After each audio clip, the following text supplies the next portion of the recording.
This is Hidden Killers with Tony Brueski. Here now, Tony Brueski. If you wanted a case that hits every nerve in America at once, corporate power, political violence, mental health, policing, civil liberties, and the death penalty, you've landed right here, exactly where we are today. The state and the federal cases against 27-year-old Luigi Mangione, the man accused of assassinating UnitedHealthcare CEO Brian Thompson on a Manhattan sidewalk. I'll start with the basic scene here because it matters. It's December 4th of 2024. Brian Thompson, the CEO of UnitedHealthcare, is walking down a midtown Manhattan sidewalk on his way to a hotel for his company's annual investor conference. This is the kind of world where people talk about earnings, margins, shareholder value, not street violence. And then a masked gunman comes up from behind him, shoots him, and walks off. No argument, no warning, no robbery, just a public execution in the middle of Manhattan, captured on surveillance video. 5 days later, police walk into a McDonald's in Altoona, Pennsylvania, about 230 miles away, and approach a man eating breakfast alone.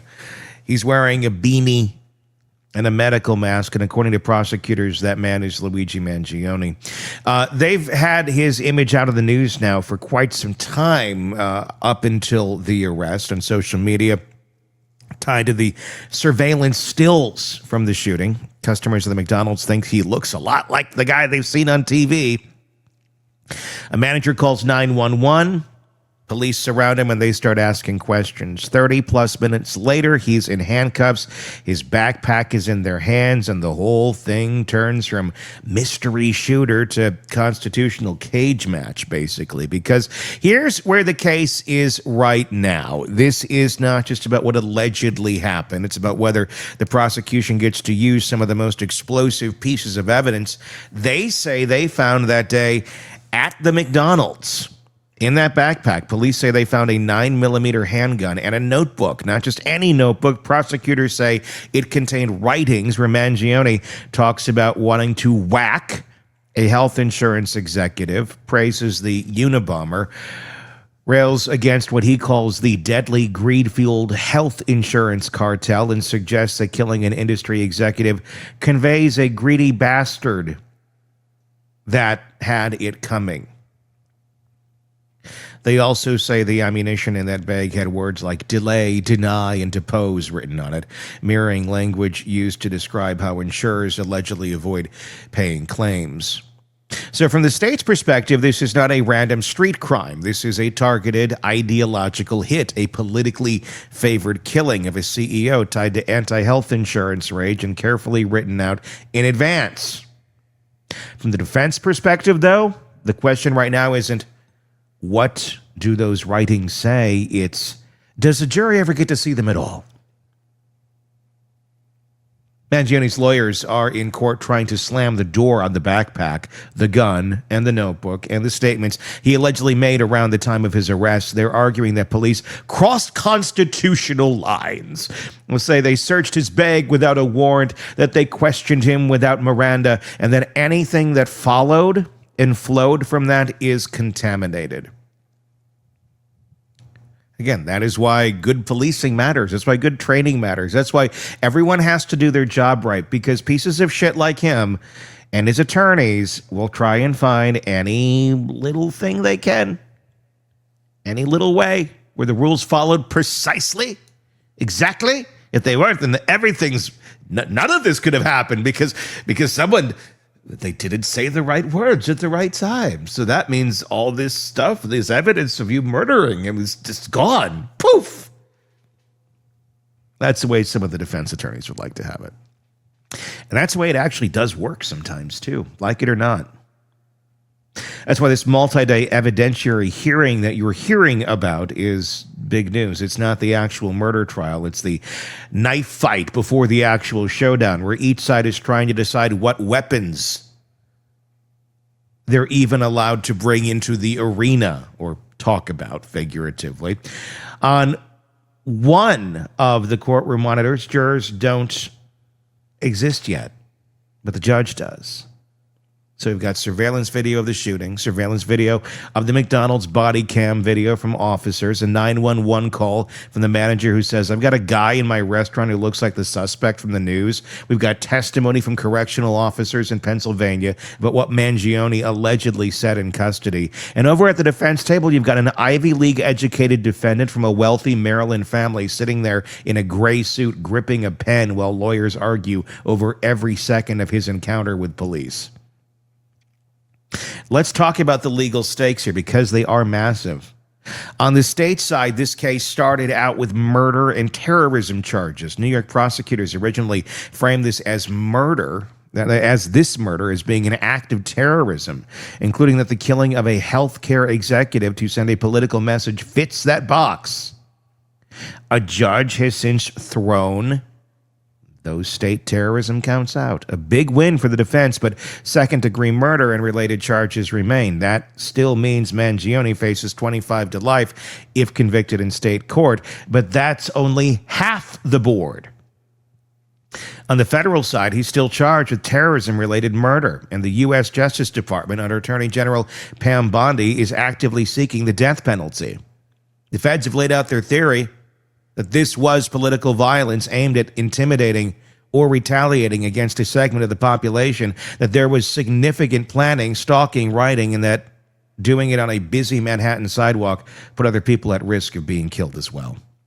So whatever happens in this state evidence hearing isn't just about one trial. It could ripple into the federal case, too. If the judge decides the backpack search was unconstitutional and the gun and the notebook are out of the state case, you better believe the federal defense team is going to argue that taints their case as well, or at least should. Now zoom in on what the defense is actually saying here. They're not just nitpicking technicalities. They're saying, look, the cops walk into McDonald's based on a publicly circulated image, and nervous customers, they start watching this guy approaching, questioning, and eventually seizing his bag. They call it a safety check, making sure there's not a bomb in the backpack. And the defense says that's pretext. They say this wasn't about safety, it was about evidence. They argue that the real goal is to gather evidence against a specific suspect. You need a warrant or a very clear, well-documented exception to the warrant requirement, and they say neither was there. Just a bunch of old people in a McDonald's going, I see that guy on the TV over there, and he seems to be sitting right there. And oh, look, it's him. The defense is saying, so what? Doesn't matter what's in his bag. Got to prove it. Well, they did, but you didn't follow the rules proving it. Yeah. They're also going after his statements. At one point, according to prosecutors, he gives the name Mark Rosario, the name they say he used when checking into a Manhattan hotel before the killing. His lawyers are saying, hold on. When exactly did you read him his rights? When did you move from casual encounter at McDonald's to you're effectively under arrest and being interrogated? If officers cross that line before Mirandizing him, the defense wants anything he said in that window thrown out. And there's what happened after the arrest. Before he was flown to New York, Mangione was held at a Pennsylvania state prison in a special housing unit, alone, under constant watch. Why?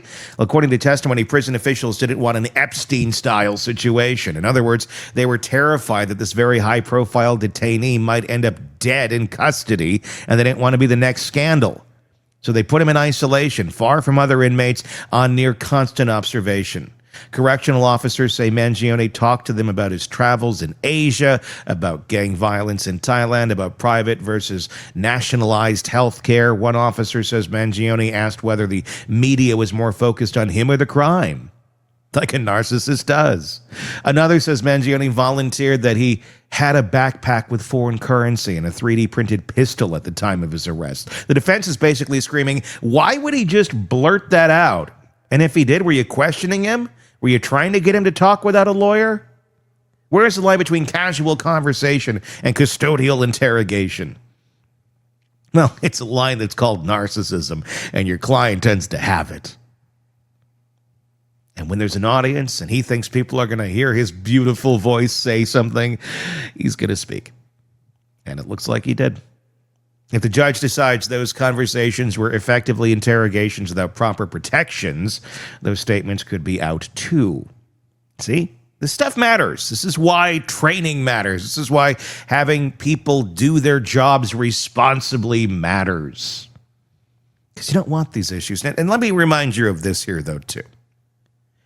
They may have crossed their T's and dotted all of their I's. The defense is still going to go after all of those things and say, well, that T is not quite crossed enough. Like, that's clearly a T. One more millimeter longer on the line, and then it's a T. Yeah, we'll take that up with the judge, buddy. These are all things they're going to argue, especially when you don't have anything to argue. When you have the guy who's literally pretty much in more or less bragging about being the guy that did this, and then saying, I'm not guilty of the crime, you kind of put yourself into a box. And at the end of the day, Luigi Mangione's not a bright kid. He just thinks he is. He likes to play one on TV. But when it comes down to it, an ideological, mentally ill young man who thought that killing a father was going to make an effective point and change the healthcare system. Now, it's not an argument of the healthcare system. It's about right and wrong. And what he did was clearly wrong. Layered on top of all this is something that doesn't sound sexy, but is absolutely crucial. Access to evidence. Months ago, a judge agreed Mangione could have a secure laptop in jail to review the mountain of digital discovery in his case. Surveillance videos, forensic reports, documents, his own writings. And as of mid-November, he still hasn't gotten that laptop. His lawyers are complaining that he's being asked to fight for his life, potentially against the death penalty, without being given the basic tools to even see the evidence against him in any meaningful way. Oh, God, what did they do before laptops? And hovering in the background like a political storm cloud are Pam Bondi's public comments. The Attorney General has gone out in front of cameras and essentially said, yes, we're seeking the death penalty, and this guy deserves it, long before any jury verdict. The defense is seized on that and said, how can we possibly have a fair federal trial or a neutral death penalty decision when the top federal law enforcement official is already out there campaigning for his execution? Well, it's no different than many other cases where they do the exact same thing. Federal prosecutors are now asking the judge to ignore those comments and let the federal case proceed, insisting that the process is still fair and that Bondi's statements don't taint the legal machinery. Again, all of this matters. The optics matter. Is it important for her to come out and say something like that? I don't know.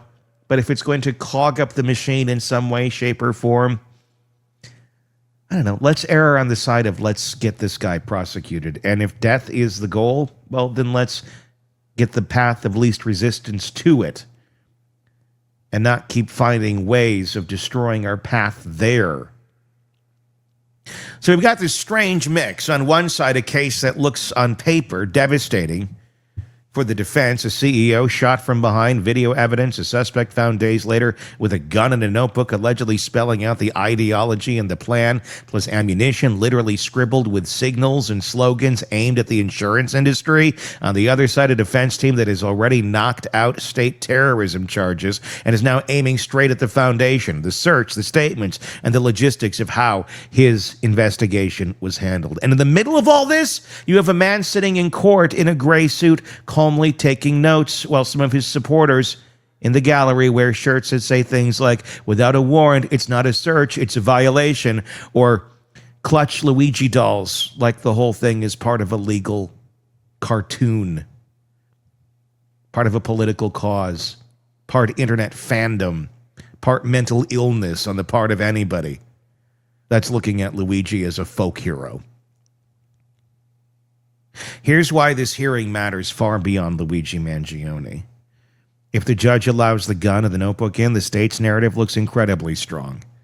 Ideological writings, matching weapon, ammo with messages, a tight timeline from New York to Pennsylvania. He's on fucking camera.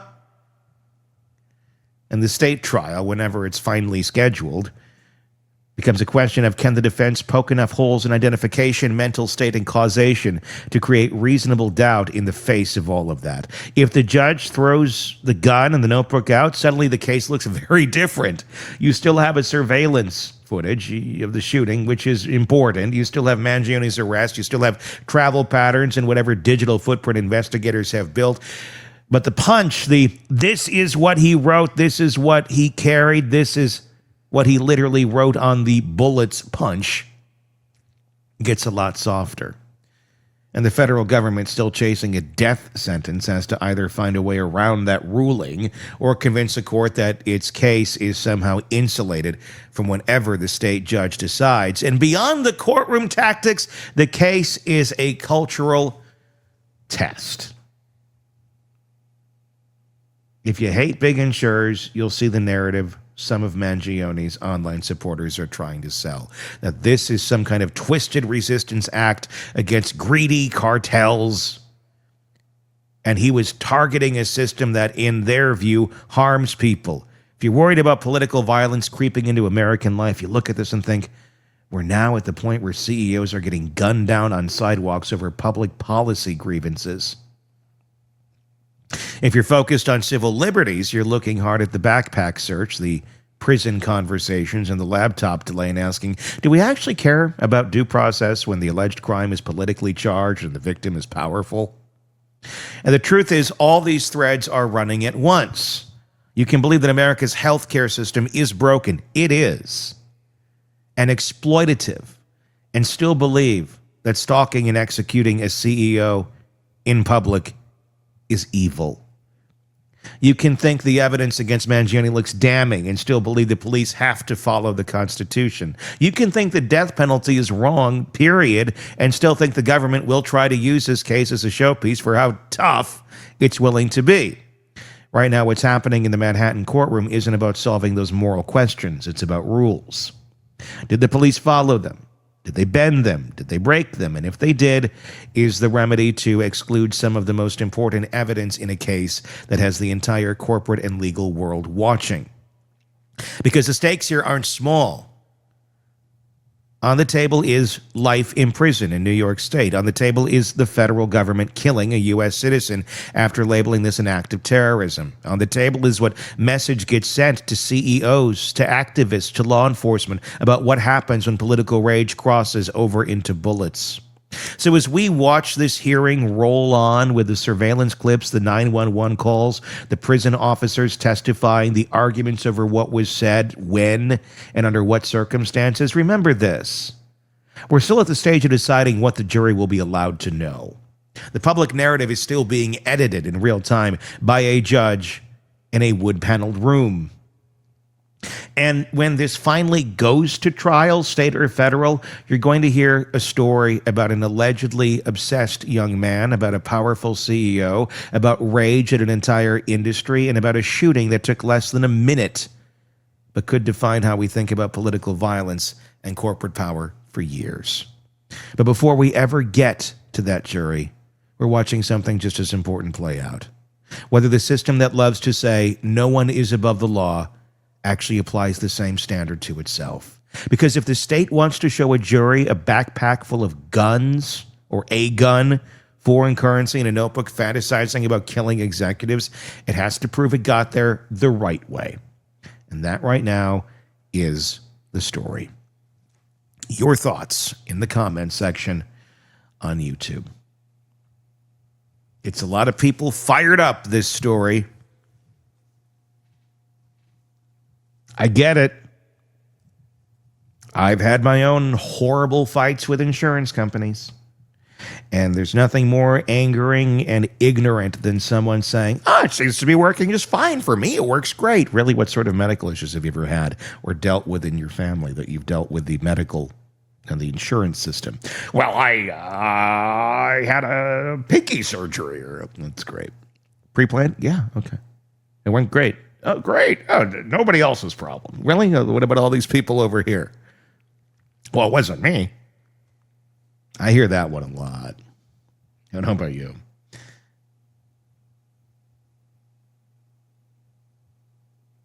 It took years to work out in my own personal life medical bills several different times on several different occasions. For myself, for at the time, my wife, when we had our daughter. There's, if you've ever dealt with it, an insane cacophony of bills that come your way. Some you pay now, some you don't. Some you wait to get processed. Some get processed, some don't get processed. Some are from this, are covered at this level. Some are covered at that level. Well, this level has to be met before you get to that level. I mean, it's a hellish system. And then you're relying it to be accurate and right. And when you finally do catch something that's wrong and point it out, oh yeah, okay, well, I guess we'll get that fixed. Maybe. We're going to send it to the board to make sure that gets fixed. Did they do that? Oh no, thanks for the remote. It's insane. It's insane, and I understand people's frustrations, especially when it comes down to having no money, and they're trying to siphon every last dime out of you for shit they should already be covering. But at the end of the day, how do we fix that? It's not about going out into the streets and blowing a CEO's head off. Start voting for people that actually are going to fix this, not just the ones that like to blow smoke up your ass and make you think they will. Follow the money. Follow who's funding what. Base that on who you get behind when you get into a ballot box. And don't base it on a fucking TikTok. You want real change? Research. Research. Show up and make your vote count. You want change? That's how it's done. It ain't this. This leads nowhere. This leads to just more